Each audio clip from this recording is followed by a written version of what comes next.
నమస్తే 10 టీవీ ప్రేక్షకులందరికీ మహాశివరాత్రి శుభాకాంక్షలు. మన ముఖ్యమైన పండుగల్లో మహాశివరాత్రి ఒకటి. ఏటా మాఘ బహుళ చతుర్దశిని శివరాత్రిగా జరుపుకుంటాం. మహాశివరాత్రి అత్యంత ప్రత్యేకమైనది. దీన్ని పరమ పవిత్రమైనదిగా భావిస్తారు. శివరాత్రి రోజున ఉపవాసం ఉండి జాగారం చేస్తే పాపాలన్నీ నశిస్తాయని, పుణ్యం వస్తుందని భక్తుల నమ్మకం.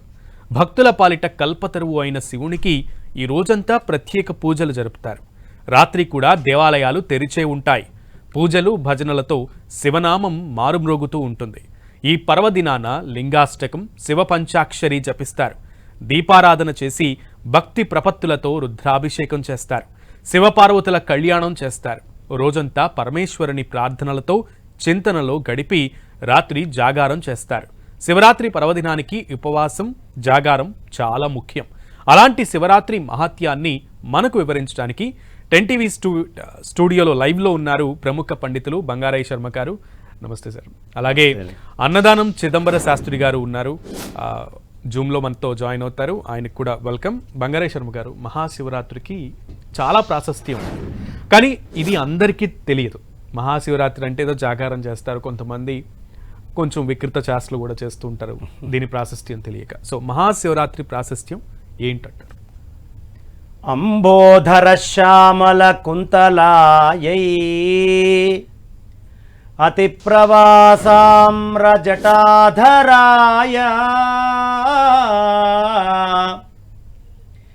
గిరీశ్వరాయై నిఖిలేశ్వరాయ నమః శివాయై చ నమః శివాయ. ఇవాళ చాలా మహత్తరమైనటువంటి మహాశివరాత్రి. ఏమండి, రాత్రి ప్రతిరోజు వస్తుంది. ఇవాళ ఉంది, రేపు ఉంటుంది, ఎల్లుండి ఉంటుంది. రాత్రి అనేది ఎప్పుడూ మనకు గోచరిస్తూనే ఉంటుంది. రాత్రి అంటే అంధకారం, చీకటికి గుర్తు. అజ్ఞానంతో కళ్ళు తెరిచి ప్రపంచాన్ని చూసేటటువంటి వాడు కూడా రాత్రిలో ఉన్నట్టే. అంటే ప్రాపర్ నాలెడ్జ్ లేకుండా బయట ప్రపంచాన్ని చూసేవాడు కూడా రాత్రి అంధకారంలో ఉన్నట్టే. అయితే అది పగలైనా రాత్రి అయినా ఈ అంధకారం నుంచి మనిషి బయట ఎప్పుడు పడతాడు అంటే, శివం అంటే చైతన్యం, శివం ఆనందం, శివం అసలు సమస్తమైనటువంటిది శివమే. సత్యం శివం సుందరం. సత్యం ఏదైనా ఉందంటే అది శివమే.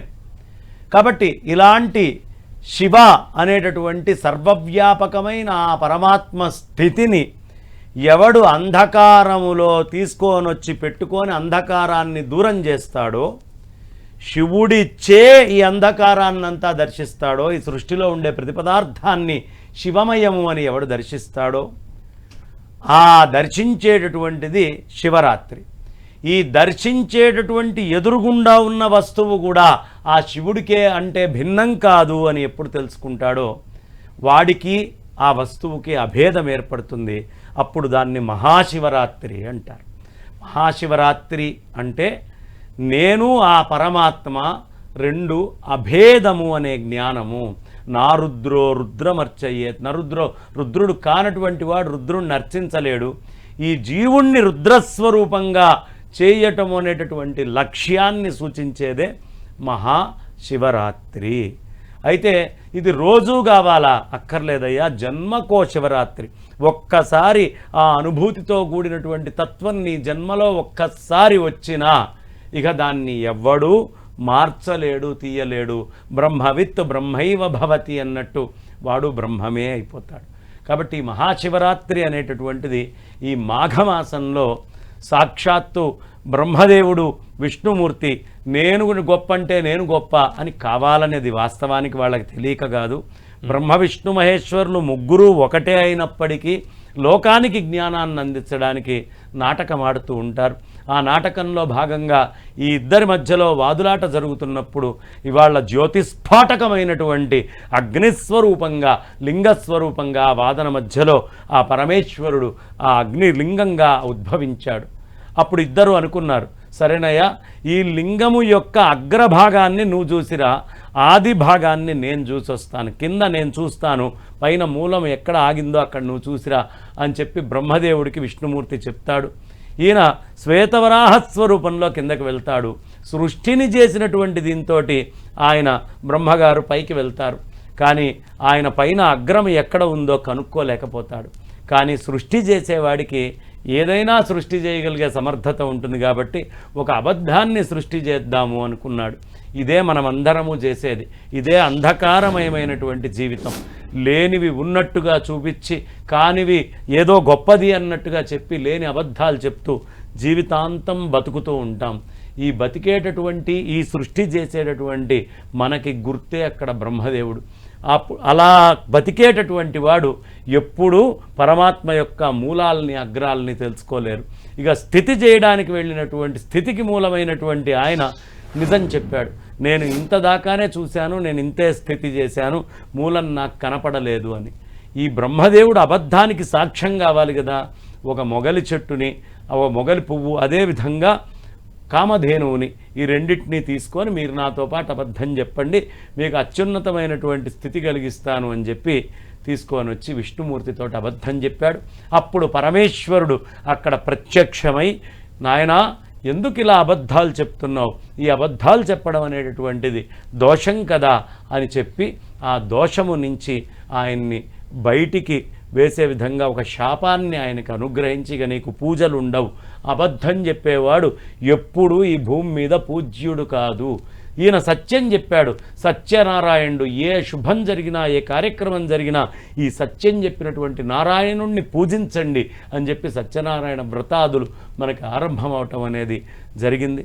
కాబట్టి అలా పరమేశ్వరుడు సాక్షాత్తు ఉద్భవించినటువంటి ఆ మాఘమాస కృష్ణపక్ష చతుర్దశి రాత్రిపూట ఉన్న ఘడియలు ఏవైతే ఉన్నాయో దానినే మహాశివరాత్రి అంటారు. ఈ ఉన్న 5 శివరాత్రుల్లో నిత్య శివరాత్రి, పక్ష శివరాత్రి, మాస శివరాత్రి, మహాశివరాత్రి, యోగ శివరాత్రి, అందులో ఇది మహాశివరాత్రి. చాలా అత్యద్భుతంగా విశదీకరించారు. నిజంగా ఇంత విప్లవాత్మకంగా చెప్పడం అనేది అందరికీ సాధ్యం కాదు Brahma. Thank you so much. అయితే వెల్కమ్ బ్యాక్ టు యూ. మనతో జూమ్లో అన్నదానం చిదంబర శాస్త్రి గారు ఉన్నారు. చిదంబర శాస్త్రి గారు నమస్తే అండి. మీరు మ్యూట్లో ఉన్నారు చిదంబర శాస్త్రి గారు, అన్మ్యూట్ చేయరా?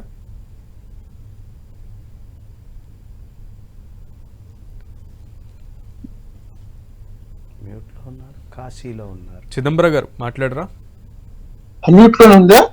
యా మీ మాట వినపడుతుంది చిదంబర శాస్త్రి గారు.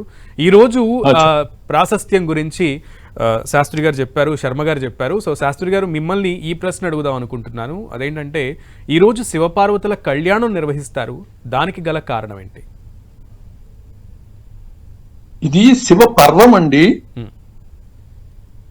శివపర్వము శివప్రీతికరమైనటువంటి కార్యక్రమాలతో శివుని యొక్క అనుగ్రహానికి పాత్రమయ్యేటటువంటి రోజు ఇది. కాబట్టి ఈ రోజున శివ వ్రతం చేయాలి. నిద్ర లేచింది మొదలు నియమబద్ధమైనటువంటి జీవితం గడుపుతూ పగలల్లా కూడా ఉపవసించి రాత్రి జాగరణ చేస్తూ 4 జాముల్లో 4 విధాల పూజలు నిర్వహించాలి. ముఖ్యంగా 4 జాముల్లో చేసేటటువంటి శివ అర్చన ఈ శివరాత్రికి ముఖ్యమైనటువంటిది. అలా 4 జాములలో శివార్చన చేశాక కళ్యాణంతో పూర్తి చేసేటటువంటిది సంప్రదాయం. శివపార్వతి కళ్యాణం చేసి ఈ కార్యక్రమాన్ని పూర్తి చేయటం అనేటటువంటిది సంప్రదాయబద్ధంగా వస్తున్నటువంటి విషయం. శివుడు 4 జాముల యొక్క పూజ వల్ల చాలా సంతోషిస్తాడు. రాత్రి 8 గంటల నుంచి ప్రతి 2:30 గంటలకి కూడా ఒక జాము వస్తుంది. ఆ జాముకి పూజ చేయాలండి. ఆ పూజా విధానం కూడా ప్రత్యేకించి చెప్పబడ్డది. ఆ పూజలో భాగంగా అభిషేకం చేయాలి. శివునికి చాలా ఇష్టమైనటువంటిది అభిషేకం. అలంకార ప్రియో విష్ణు అభిషేక ప్రియ శివ. శివునకు అభిషేకం ఎంత ఇష్టము అంటే ఒక కవి చెప్పాడు, నీలకంఠుని శిరసుపై నీళ్లు చల్లి పత్తిరి సుమంతనెవ్వడు పారవైచు కామధేనువు వానింటి గాడిపసరము అల్ల సురశాఖి వానింటి మల్లె చెట్టు. నీలకంఠుని శిరస్సుపై నీళ్లు చల్లి, ఆయన నెత్తిన అభిషేకం చేయటం అనే పదం కూడా వాడలేదండి. అలా నీళ్లు పోస్తే చాలుట. మనకి తిన్నడి కథలో తెలుస్తుంది. నోటితో నీళ్లు తీసుకొచ్చి ఆయన మీద పోశాడు. మన లెక్కలో అది ఉమ్మేయటం. కానీ అతడు ముగ్ధ భక్తుడు కాబట్టి దాన్ని కూడా పరమశివుడు అంగీకరించాడు. ఈ అభిషేకానికి కూడా విధానం చెప్పారండి. మొదటి జాములో అంటే 8 గంటలకి చేసేటటువంటి పూజా కార్యక్రమంలో పాలతో అభిషేకం చేయాలి. తర్వాత 2:30 గంటల కంటే 10:30 గంటలకి చేసేటటువంటి 2వ జాము పూజలో పెరుగుతో అభిషేకం చేయాలి. 3వ జాములో 1 గంటకి చేసేటటువంటి పూజలో నేతితో అభిషేకం చేయాలి. 4వ జాములో తేనెతో అభిషేకం చేయాలి. ఇట్లా 4 జాముల్లో అభిషేకం చేయాలి. మొదటి జాములో ఋగ్వేద మంత్రాలు, 2వ జాములో యజుర్వేద మంత్రాలు, 3వ జాములో సామవేద మంత్రాలు, 4వ జాములో అధర్వణ వేద మంత్రాలు చదువుతూ పూజా కార్యక్రమం నిర్వహించాలి. పూజలో కూడా మొదటి జాములో పద్మాలు సమర్పించాలండి. పద్మాలతో పూజ చేయాలి. 2వ జాములో తులసీ దళాలతో పూజ చేయటం ఆయనకి చాలా ఇష్టం. 3వ జాములో మారేడు దళాలతో పూజ చేయాలి. 4వ జాములో నీలోత్పలాలతో పూజ చేయాలి. ముఖ్యంగా శివరాత్రిలో 4 జాముల పూజ చాలా విశేషం కాబట్టి ఇలా పూజ చేశాక నివేదనలు కూడా చెప్పారు. కళ్యాణానికి ముందు ఈ 4 జాముల నివేదనల్లో మొదటి జాము నివేదన పెసరపప్పు చేసి వండినటువంటి బియ్యపు పులగం మొదటి జాములో నివేదించాలండి. 2వ జాములో పాయసం నివేదించాలి. 3వ జాములో నువ్వుల పొడి కలిపినటువంటి అరిసెలు అవి నివేదించాలి. 4వ జాములో కేవలం అన్నం నివేదించాలి. ఈ విధంగా 4 జాముల యందు ఆ పరమశివుని పూజించి కళ్యాణాంతంగా ఈ కార్యక్రమాన్ని నిర్వహించాల్సినటువంటి విధానం చెప్పారు. కాబట్టి ఇది ఒక మహావ్రతం, శివరాత్రి వ్రతంగా చెప్పబడ్డది. 14 సంవత్సరాలు చేసేటట్లయితే పరిపూర్ణత చేకూరుతుంది అని చెప్పి ఈ సర్వ యజ్ఞోత్తమోత్తమ అన్నారు. శివరాత్రిని సమస్త యజ్ఞముల కంటే ఉత్తమమైనటువంటిది అని చెప్పారండి. Okay, thank you. అట్లా ఈ రోజు కర్తవ్యాలలో పగటి ఉపవాసం, రాత్రి ఉపవాసం, జాగారం, 4 యామముల పూజ, కళ్యాణాంతంగా కార్యక్రమం నిర్వహించడం పెద్దలు చెప్పారు. కాబట్టి అట్లా శివ పార్వతి కళ్యాణం కూడా ఈ రోజున మనం పూర్తి చేసుకుంటాం. ఓకే ఓకే, ఇంత ప్రాశస్త్యం ఉంది శివరాత్రికి, కానీ చాలామంది ప్రజలకు నేను అన్నట్లుగా తెలియదు దీని సిస్టమ్. అయితే కొంతమంది చేయగలరు, కొంతమంది ఇవన్నీ పాటించలేరు.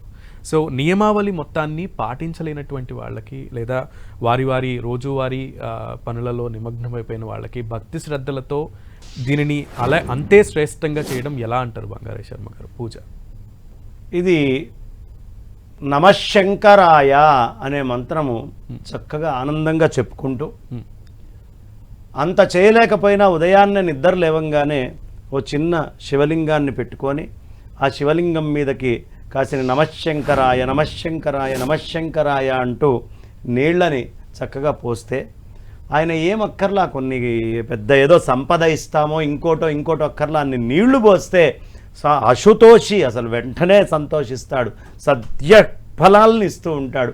అలాంటి ఆ స్వామిని ఆ విధంగా అర్చించుకొని, ఇంకా రెండేమిటి, తినకుండా ఉండడం. ఎంత దాకా అంటే అసలేమీ తినకుండా ఉండడం ఉత్తమం.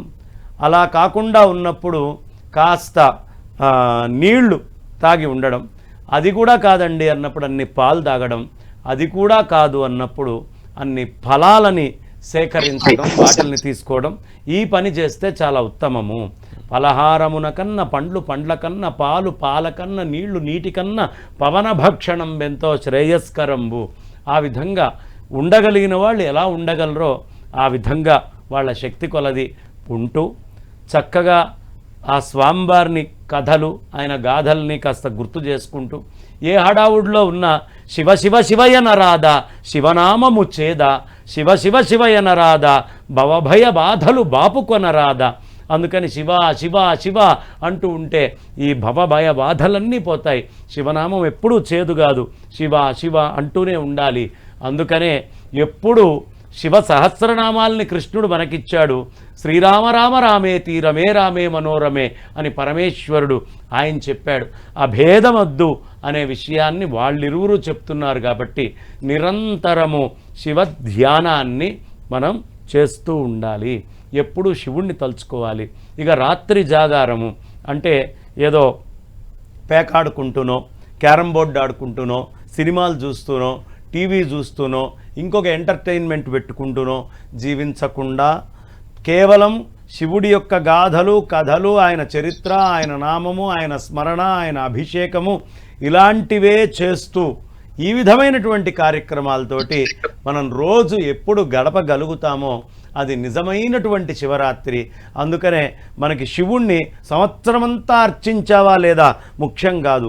ఈ రోజు మాత్రం కాయంగా ఇందాకే పెద్దలు అన్నదానం చిదంబర శాస్త్రి గారు చెప్పినట్టుగా 4 జాముల్లో 4 వేదాలతో 4 రకాలైనటువంటి మణులతో 4 రకాలైనటువంటి పుష్పాలతో 4 రకాలైనటువంటి నైవేద్యాలతో 4 విధాలైనటువంటి ఆ అద్భుతమైనటువంటి స్వరూపాలతో స్వామిని కొలుచుకోవాలి. అయితే స్వామి ఎక్కడ ఉన్నాడు? వెళ్ళలేనటువంటి వాళ్ళు, గుళ్ళకు వెళ్ళలేని వాళ్ళు కనిపించేటటువంటి అంతా శివమే. ఈ ఈశావాస్యమిదం సర్వం యత్కించిత్ జగత్యాం జగత్, ఈ జగత్తంతా కూడా శివస్వరూపంగా నిండిపోయి ఉంది అనే విషయాన్ని గుర్తించి కనిపించే ప్రతి వస్తువుని, ప్రతి చిన్న పదార్థాన్ని శివస్వరూపంగా దర్శించమన్నారు. వాడు ఏ పనిలో ఉన్నా ఆ పనిలోనే శివుణ్ణి చూడమన్నారు. కాబట్టి ఆ ఈశావాస్యమిదం సర్వం అనేటటువంటి పదాన్ని స్ఫురణలో ఉంచుకొని ఈ జగత్తంతా ఈశ్వరమయము అనే జ్ఞానాన్ని తెచ్చుకొని ఆ నామాన్ని చేసుకుంటూ ఆ స్వామిని తలుచుకుంటూ మనం గడపాలి. అందులో మనకి తెలిసి చేసిన ఉపవాసం, తెలియక చేసిన ఫలమే. జాగారం కూడా తెలిసి చేసినా తెలియక చేసిన ఫలమే. మరి ఈ ఉపవాసము ఎందుకు చేయాలి? ఉపవాసం ఎందుకండి అంటే 2 సార్లు మనకి ఉపవాసాలు చెప్తాయి. ఈ నల్లనయ్య 2 సార్లు, ఒకసారి నల్లని వాడు చక్కగా చంద్రుడు అష్టమి చంద్రుడుగా ఉన్నప్పుడు కృష్ణాష్టమి వస్తుంది.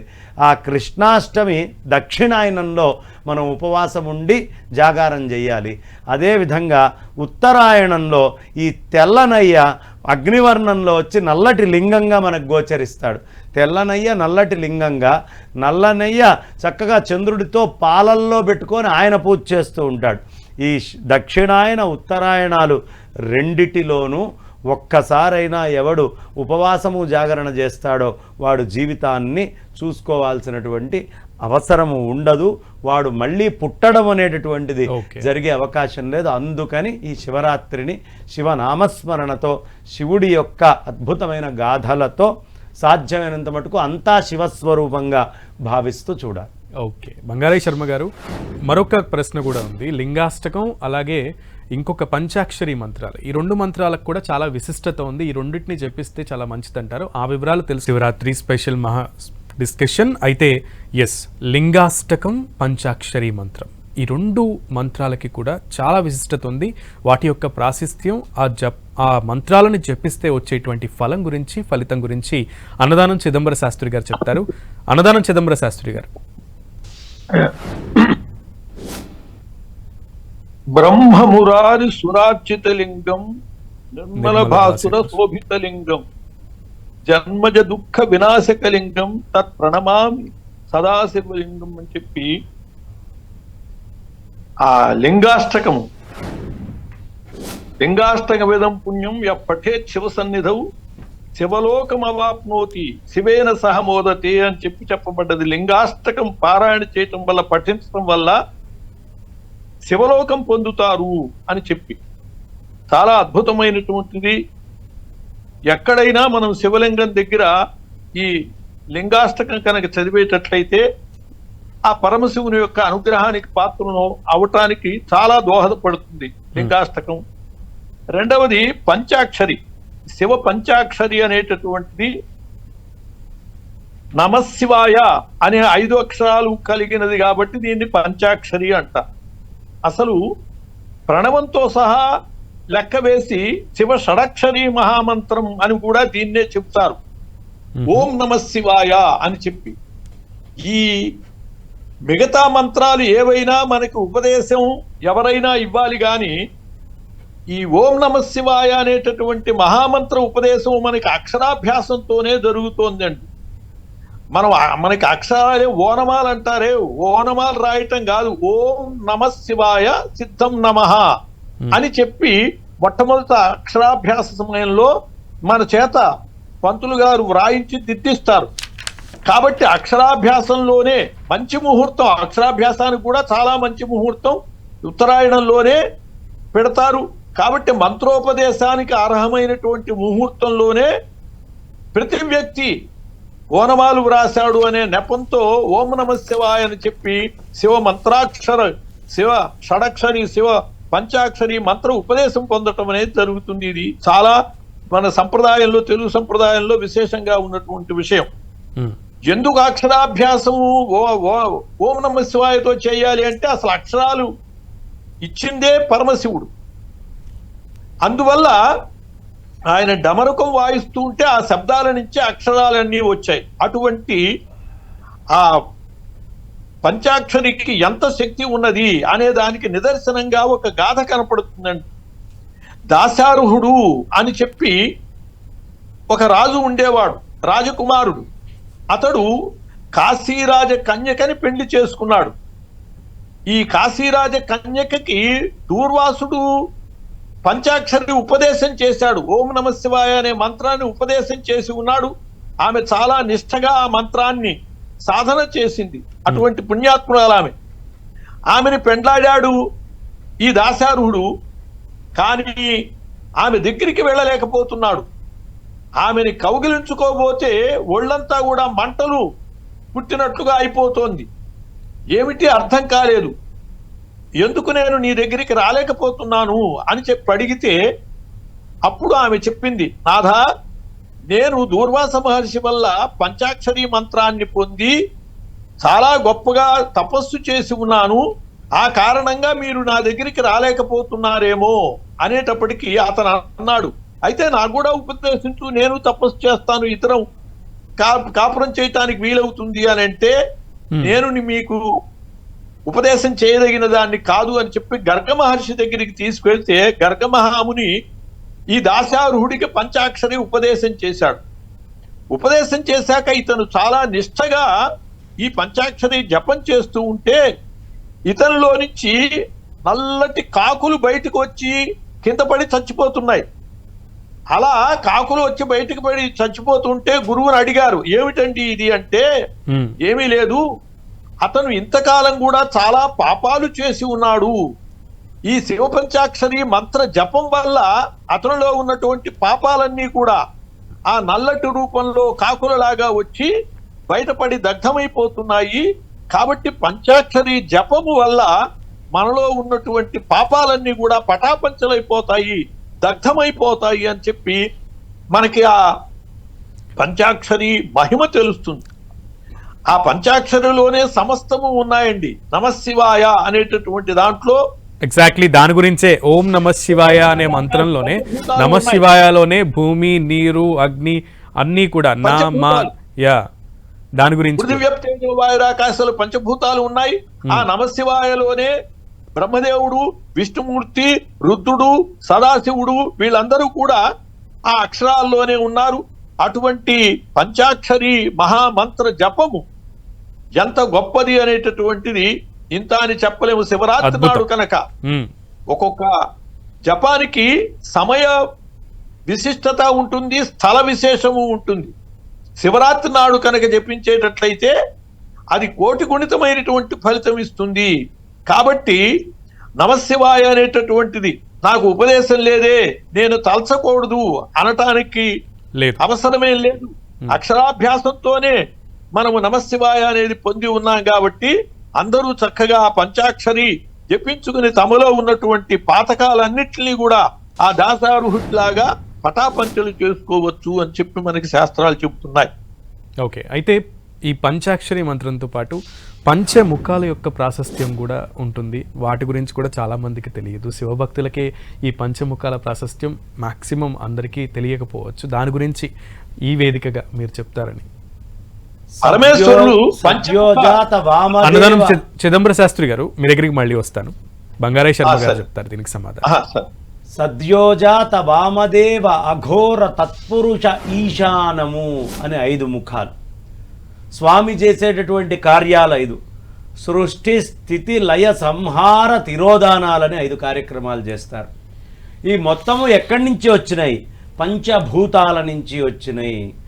ఆకాశము, వాయువు, అగ్ని, జలము, పృథివీ.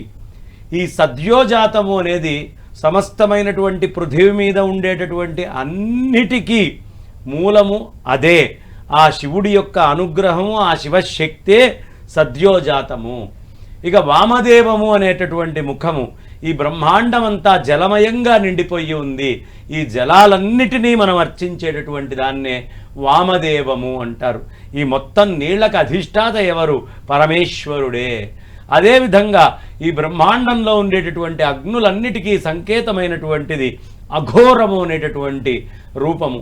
ఇక ఈ బ్రహ్మాండమంతా నిండి ఉన్నటువంటి వాయువు మొత్తానికి కారణము మనకి చాలా ఇష్టమైనటువంటి తత్పురుష రూపము. అది లేకపోతే మన జీవం లేదు, జీవితం లేదు, జీవనం లేదు. ఇక సమస్తమైన ఆకాశానికి, స్పేస్ మొత్తానికి మూలం ఎవరు? ఈశానము అనేటటువంటి రూపము.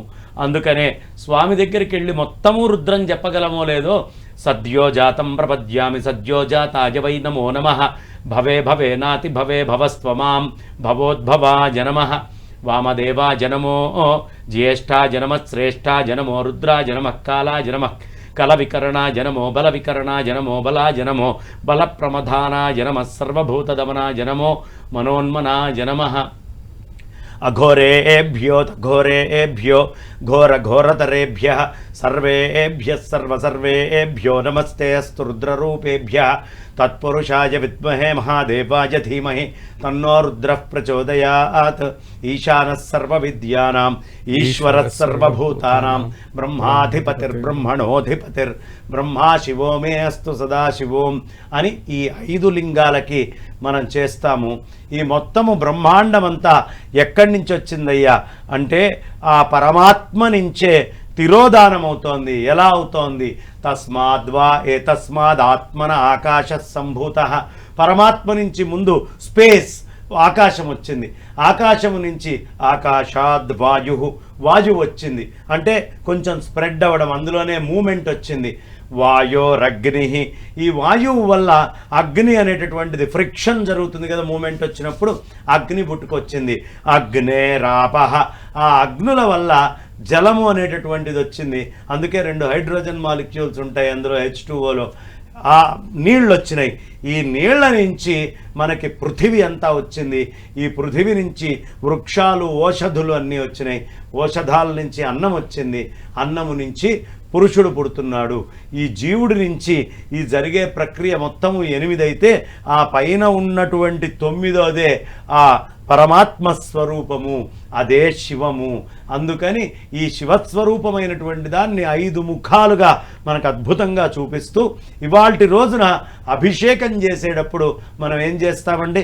ఓషధులన్నీ తీసుకొని వెళ్ళి పాలు, పెరుగు, నెయ్యి, తేనె, ఇవన్నిటిని, పంచదార, వీటన్నిటిని స్వామివారికి అర్పిస్తాం. ఇవన్నీ ప్రకృతిని, ఓషధుల్ని ఆరాధించేటటువంటిది. అన్నం కూడా తీసుకొని వెళ్ళి అభిషేకం చేస్తాం. అంతకంటే ముందేం చేస్తాం? చక్కగా ఈ వృక్షాలు, మన ఈ రకరకాలైనటువంటి వృక్షాలు, పత్రాలు, ఈ బిల్వపత్రాలు, పూలు, వీటన్నిటినీ తీసుకొని వెళ్ళి అలంకరిస్తాం. ఇంకా కొంచెం వెనక్కి వెళ్తాం, భూమికి సంబంధించినటువంటి భస్మాన్నంతా తీసుకొని మృత్తికలతోటి స్వామివారికి స్నానం చేయిస్తాం. ఇంకా అంతకంటే పైకి వెళ్ళి బ్రహ్మాండంలో ఉండేటటువంటి నీళ్లని మొత్తాన్ని మనం కొలవలేం కాబట్టి ఈ పిండాండమైన శివలింగంలో ఈ పంచముఖాలని ఆరోపణ చేసి ఆ నీళ్లు పోస్తే బ్రహ్మాండంలో ఉన్న నీళ్ళన్నిటినీ మనం అర్చించిన ఫలం వస్తుంది. అదేవిధంగా ఆవు నెయ్యి తీసుకొని వెళ్ళి స్వామివారి మీద పోయడం వల్ల మొత్తం బ్రహ్మాండంలో ఉండే అగ్నులన్నిటినీ అర్చించిన ఫలం వస్తుంది. ఇక రకరకాలైనటువంటి సుగంధ ద్రవ్యాలను తీసుకొని ఆ పోసేటటువంటి వేగంలో బయటికి వచ్చేటువంటి గాలే సమస్త బ్రహ్మాండంలో ఉండే వాయువుల్ని అర్చించినట్టు. మరి ఆకాశం ఏదయ్యా అంటే ఆకాశం నుంచి వచ్చేది శబ్దము. అంతకుముందు స్వామివారిని ముట్టుకున్నది స్పర్శ, వాయువుకి గుర్తు. కానీ ఆకాశం అంటే శబ్దం కాబట్టి ఓం నమ శంకరాయ నమస్తే అస్తు భగవన్ విశ్వేశ్వరాయ మహాదేవాయ త్రయంబకాయ అంటూ మనం చెప్పే మంత్రాలు ఏవైతే ఉన్నాయో ఆ మంత్రాలన్నీ ఆకాశాన్ని పూజ చేసినట్టు. ఈ ఐదిటిని పూజ చేసినంత మాత్రానే ఈ జీవుడు ఆ పరమాత్మ ఒకటవుతారు. ఈ జీవబ్రహ్మ ఐక్యమే ఆ నిజ ఆత్మస్వరూపము. దాని నుంచే వచ్చాము, దాని యందే లయమవ్వాలి అనే సూచనే మనము ఈ 5 ముఖాల్ని పెట్టుకొని చేసేటటువంటి అద్భుతమైన అభిషేక అర్చన. అద్భుతం. అయితే ఇంకా అనేక విషయాలు ఉన్నాయి. శివరాత్రి అంటే ప్రాశస్త్యం గురించి చెప్పాలంటే ఒక రాత్రి అంతా కూడా సరిపోదు. అంత అద్భుతమైనటువంటి విశిష్టత శివరాత్రికి. పుష్పదంతుడు చెప్తాడు, మొత్తం ఆకాశ సముద్రంలో నీళ్లన్నీ సిరాజేసి భూమి మీద ఉన్న చెట్లన్నిటినీ కళాల కింద మార్చి ఈ మొత్తం భూదేవిని కాగితంగా చేసి సరస్వతి అమ్మవారిని రాయడానికి పెట్టిన మొత్తము శివచరిత్ర రాయలేదు. సరిపోదు. Special discussion. చిదంబర శాస్త్రి గారు, ముఖ్యంగా మీరు ఇప్పుడు కాశీవాసం చేస్తున్నారన్న విషయం తెలిసింది. కాశీలో చాలా ప్రాశస్త్యం ఉంటుంది. వారణాసిగా పిలుస్తున్నాం. ఇప్పుడు వారణాసిలకి వెళ్ళి అక్కడ ఉండిపోవాలి అనేది చాలామంది కోరికగా ఉంటుంది. ఇదివరకు రోజుల్లో పెద్దవాళ్ళందరూ కాశీ యాత్రతో వారి జీవితానికి ముక్తి పలికేవాళ్ళు. సో కాశీలో ఈరోజు ఎటువంటి పూజాది కార్యక్రమాలు జరుగుతూ ఉంటాయి? ఈరోజు శివునికి సంబంధించినటువంటి అభిషేకాలు చాలా విశేషంగా జరుగుతాయండి. ప్రతి శివలింగానికి కాశీ అంతా కూడా శివలింగమయం. ఎంతో మంది మహర్షులు, దేవతలు అందరూ కూడా ఎక్కడెక్కడ శివలింగాలు ప్రతిష్ఠించారు. కాబట్టి అటువంటి వాటిలన్నిటికీ కూడా ఈ రోజున అభిషేకం జరగటం, అట్లాగే పరమశివునికి ఊరేగింపు కూడా చాలా విశేషంగా జరిగింది. ముఖ్యంగా ఈ నాగ సాధువులు ఎవరైతే ఉన్నారో ఈ సంవత్సరము శివరాత్రి యొక్క విశేషము ప్రయాగలో మహాకుంభమేళలో మరి కుంభమేళా జరగటము. ఆ కుంభమేళాకి వచ్చినటువంటి వాళ్ళు నాగ సాధువులు ఈరోజు కాశీ రావటం జరిగిందండి. వాళ్ళందరూ కూడా విశేషంగా విశ్వనాథుని దర్శనం చేసుకుని చాలా కోలాహలంగా ఉన్నది కాశీ అంతా కూడా. అట్లాగే ఇక్కడ ఉన్నటువంటి సిద్ధక్షేత్రము ఈ కేదారేశ్వర క్షేత్రం. ఈ కేదారేశ్వర నాథుడు సిద్ధనాథుడు. కేదారేశ్వర క్షేత్రంలో సకల దేవతలు ఉన్నారండి. పంచలింగాలు ఉన్నాయి, శివలింగాలు, పంచభూత లింగాలు ఉన్నాయి. పృథివీలింగం కంచిలో ఉంటుంది. ఆ పృథివీలింగం ఇక్కడ కూడా ఉన్నది కేదారేశ్వర క్షేత్రంలో. తేజోలింగము, అబ్లింగము జంబుకేశ్వరంలో ఉన్నది. ఇక్కడ కూడా అబ్లింగం ఉన్నది కేదారేశ్వరుని వద్ద. తేజోలింగము ఈ శివరాత్రి నాడు అసలు ఏర్పడ్డ శివలింగము తేజోలింగము, అది అరుణాచలంలో అక్కడ ఏర్పడ్డది. ఆ అరుణాచలేశ్వరుడు, అమిత కుచలాంబ కూడా ఇక్కడ ఉన్నారు. ఓకే. వాయులింగం, వాయులింగం కాళహస్తి లింగం అది ఇక్కడ ఉన్నది. ఆకాశలింగం, చిదంబరం, ఇట్లా సమస్త శివమయమైనటువంటి ఈ కేదారేశ్వర క్షేత్రంలో ఈనాడు విశేషమైనటువంటి అభిషేకాలు అట్లాగే అర్చనలు జరుగుతూ ఉన్నాయి. కాశీ కూడా వైభవోపేతంగా ఉన్నది. చండీ యాగాలు జరుగుతున్నాయి. కేదారేశ్వర ఘాట్ లో చండీ యాగాలు జరుగుతున్నాయి. అలా అవిముక్త క్షేత్రమైనటువంటి కాశీ పరమశివునికి చాలా ఇష్టమైనటువంటిది కాబట్టి ఇక్కడ శివుని సేవించుకోవటంలో విశేషం ఉన్నది అని చెప్పి కాశీ వాసం చేస్తారండి. 9 నెలల 9 రోజులు మనం గర్భంలో, తల్లి గర్భంలో ఉన్నటువంటి ఆ దోషం పోయి మళ్ళీ పుట్టుక లేకుండా ఉండటం కోసమని చేసేటటువంటి దాన్ని గర్భవాసము అని అంటారు. 9 నెలల 9 రోజులు ఇక్కడ వాసం చేస్తారు. ఈ వాసం చేసే వాళ్ళందరూ కూడా పూర్తి నియమాలతో ఇక్కడ శివరాత్రి నాడు ఆ శివ దర్శనం చేసుకోవటం, గంగా స్నానం తెల్లవారుజాము నుంచే కాశీలో గంగా స్నానం విశేషంగా, గంగ యందు అన్ని ఘాట్లలో కూడా విపరీతమైనటువంటి జనము. ఒక వ్యక్తి అన్నవాడు గంగలో స్నానం చేయకుండా ఈ రోజు ఉండటం లేదు, పరమశివుని దర్శించుకోకుండా ఉండటం లేదు. ఒక్కొక్క చోట క్యూలు అనంతంగా వ్యాపించి ఉన్నాయి. చాలా వైభవోపేతంగా ఉన్నది కాశీ, కాశీనగరము శివప్రీతికరంగా ఈ రోజున. ఓకే చిదంబర శాస్త్రి గారు. శర్మ గారు, వేదంలో ఒక పెద్ద ప్రశ్న ఇది. వేదంలో అసలు మహాకాళి, మహావిష్ణువు, మహాదేవుడు అనే ఉంది కానీ మహాశివుడు అనేది ఎక్కడా లేదు. కానీ ఈరోజు మనం మహాశివరాత్రి అంటాం. దీనికి లింక్ మహాశివుడు అనేది లేకపోయినా కూడా ఈరోజు మహాశివరాత్రి అని ఎలా అంటున్నాం? సాధారణంగా మిగతా అన్ని శబ్దాలకి ముందు మహా కనిపిస్తుంది, కానీ ఒక్క శివ శబ్దానికి ముందు మాత్రం వేదంలో ఎక్కడ మహా అనేటటువంటి శబ్దం వాడబడలేదు. ఓకే, అలా అని ఏదైనా లోటు ఉందా అంటే అంతటి తుల్యమైంది, అంతకంటే గొప్పదైంది ఒక్క శివుడికి మాత్రమే వాడేటటువంటిది ఒకటి ఉంది. అదేమిటి అంటే సదాశివుడు అంటారు. సదా విష్ణువు, సదా కృష్ణుడు, సదా రాముడు, ఇది ఇంకెక్కడా వాడరు. సదా లక్ష్మి, సదా సరస్వతి ఉండదు. సదా గణపతి, మహాకాళి, మహాలక్ష్మి, మహాసరస్వతి, మహాగణపతి అంటారు. కానీ సదాశివుడు అనేటటువంటి పదం సదా అంటే ఇంక ఎల్లప్పుడూ ఏది చేసినా అన్ని సందర్భాలలో సదా. మహత్ ఎప్పుడైనా కోల్పోవచ్చేమో కానీ సదా అనే శబ్దం కోల్పోయే అవకాశం లేదు. అందుకని శివశబ్దానికి ముందు సదా ఉంటుంది. అయితే ఈ శివరాత్రి అని దీన్ని అంటున్నాం. మహాశివుడు కాదు ఇది, మహాశివరాత్రి. అంటే ఆ రాత్రికి మహా అనేటటువంటిది వాడబడ్డది. ఈ రాత్రి యందు శివుడు వచ్చాడు కాబట్టి శివరాత్రిని మహాశివరాత్రి అన్నారు తప్ప మహాశివుడి రాత్రి కాదు, ఇది మహాశివరాత్రి. కాబట్టి అద్భుతమైనటువంటి శివరాత్రిగా దీన్ని మనం ప్రత్యేకంగా గొప్పగా చెప్పుకుంటూ ఉంటాం.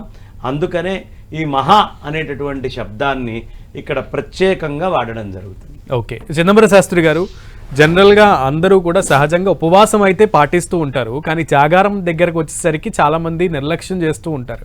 సో జాగారానికి ఉపవాసానికి ఉన్నటువంటి సంబంధం ఏంటి? ఉపవాసం చేసి జాగారం చేయకపోతే ఆ ఫలం దక్కుతుందా? 4 జాములలో పూజ చేయటము ఈ మహాశివరాత్రి నాడు మహేశ్వరునకు, ఈశ్వరుడు మహేశ్వరుడు.